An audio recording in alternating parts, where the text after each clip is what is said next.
बाद कक्षा 8वीं सी सेकंड लैंग्वेज के सारे बच्चों के लिए पिछले बार हमने आपके पद्य भाग से कविता शुरू की थी। कविता के अंतिम चरण तक हम पहुंच चुके थे। सो आज एक पद्य है, उन्हीं के लिए मैं आपके समक्ष उपस्थित हूँ, है ना। पिछले बार आपने पढ़ा था बूढ़े पीपल घर के सबसे बुजुर्ग, है ना। दामाद जो गांव से आते हैं, यानी मेहमान के रूप में जो दामाद गांव से आते हैं, उनका स्वागत के लिए वो क्या क्या करते हैं, है ना। उसके साथ वो उसकी पत्नी, है ना, जो पत्नी है किस प्रकार छुपके से, है ना, खिड़की के और पीछे से वो छुपके से कैसे अपने पति को देखते हैं। गांव में पत्नियों को खुले आम यानी खुल्लम खुल्ले अपने पति से वो मिल नहीं सकते, है ना। कुछ गांव के रिवाज थे, जिस कारण यहाँ इस कविता के अंतर्गत भी दिखाई गई कि जो युवती है, जो लड़की है, वो पर्दे की ओर से पति यानी दामाद को वो देखती है और उससे मिलने के बाद वो शिकायत करती है। बरसों बाद उसकी पूछने आई है ना, इस बात की वो उससे शिकायत करती है। यहाँ तक हमने पढ़ा था। अब देखते हैं अगला अंतिम आपके पद है ये छितिस अटारी गहराई, छितिस अटारी गहराई दामिनी दम की, क्षमा करो गांठ खुल गई अब भरम की, बांध टूटा झरझर मिलन के अश्रु ढर के, मेघ आए बड़े बंठन के संवर के। यहाँ कवि ने बहुत ही सुंदर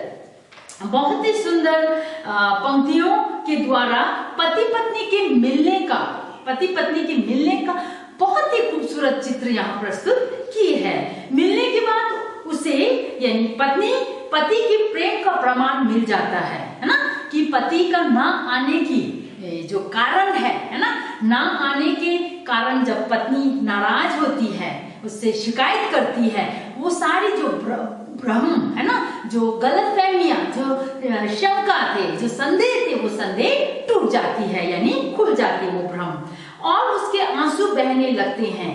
और दोनों वो भ्रम टूटने के बाद आपस में जो गिले शिकवे मिट जाने के बाद बांध टूटने का मतलब है आंखों से लगातार आंसू बहते हैं, है ना। आपस में गलतफहमियां खत्म हो जाती हैं, तो दोनों बहुत ही जोर जोर से आपस में मिलके लिपट के वो दोनों रोती है। मेघों के पक्ष में भी बिजली चमकने के बाद वर्षा की झड़ी लगने का संकेत है।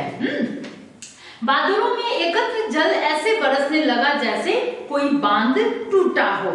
इस प्रकार यहाँ प्रकृति के साथ जोड़ा है, जिस प्रकार अधिकांश, है ना, ज्यादा मात्रा में बारिश लगातार होने से जो बांध भर जाती है और बांध टूट जाती है ना।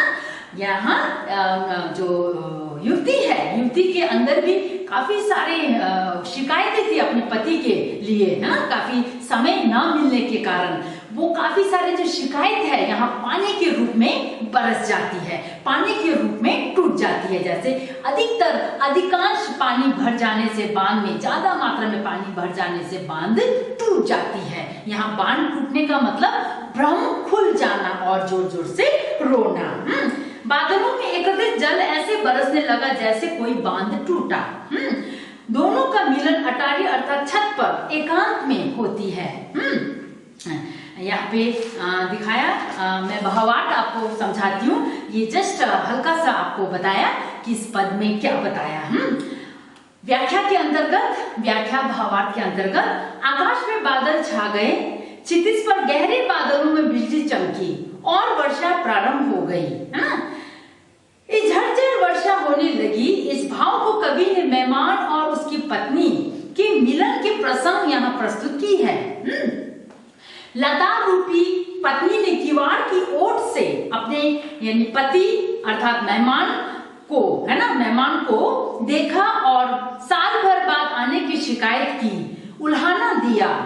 उसे बहुत ही मन के जो भ्रम जो भी थे उसके बारे में उसने बहुत ही शिकायत की और उल्हाना दिया। वह शायद पति से रूठी थी कहीं लंबे समय बाद ना पूछने के कारण, तो शायद उसके मन में भ्रम हो गया था पति के प्रति। उसके पति ने उसे बुला दिया, यही सोच के, पर जब दोनों मिले तो बिजली सी कौंध गई। जब आपस में दोनों की मिलन हुई तो बिजली चमकने लगी। पत्नी के मन की गांठ खुल गई, सारी शंकाएं मिट गई। जो भी अंदर मिलन के आंसुओं के रूपी में वियोग का दुख बह गया, वर्षा भर के वियोग का बांध टूट गया। वह अपनी भूल के लिए क्षमा मांगने लगते हैं पत्नी से, है ना। ये थे उनके भावार्थ। अब कुछ एकाध आपके शब्द अर्थ है इस पद के अंतर्गत जो कठिन आपको मैं बताती हूँ। क्षितिज का मतलब है दृष्टि की पहुंच पर वह वृत्ताकार स्थान जहां आकाश और पृथ्वी मिले हुए जान पड़ते हो। ठीक है, क्षितिज का मतलब दृष्टि की पहुंच पर वह वृत्ताकार, वृत्त आकार स्थान जहां आकाश और पृथ्वी मिले हुए जान पड़ते हैं।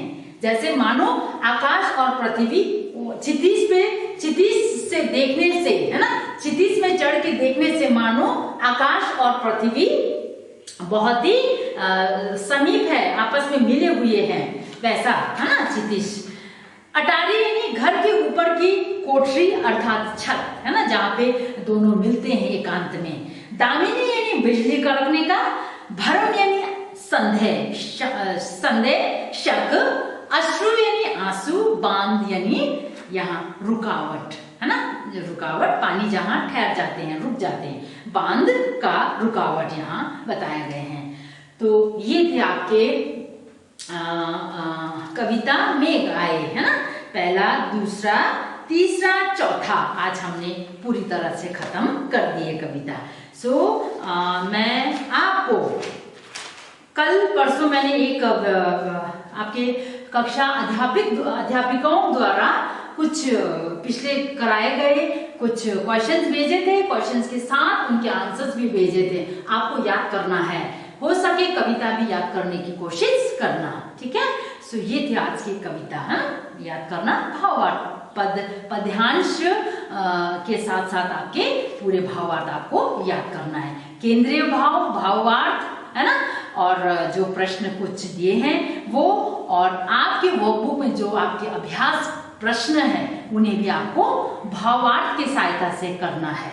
ठीक है, सो आज के लिए इतना, अगले कक्षा में दूसरे विषय पे हम बात करते हैं। धन्यवाद।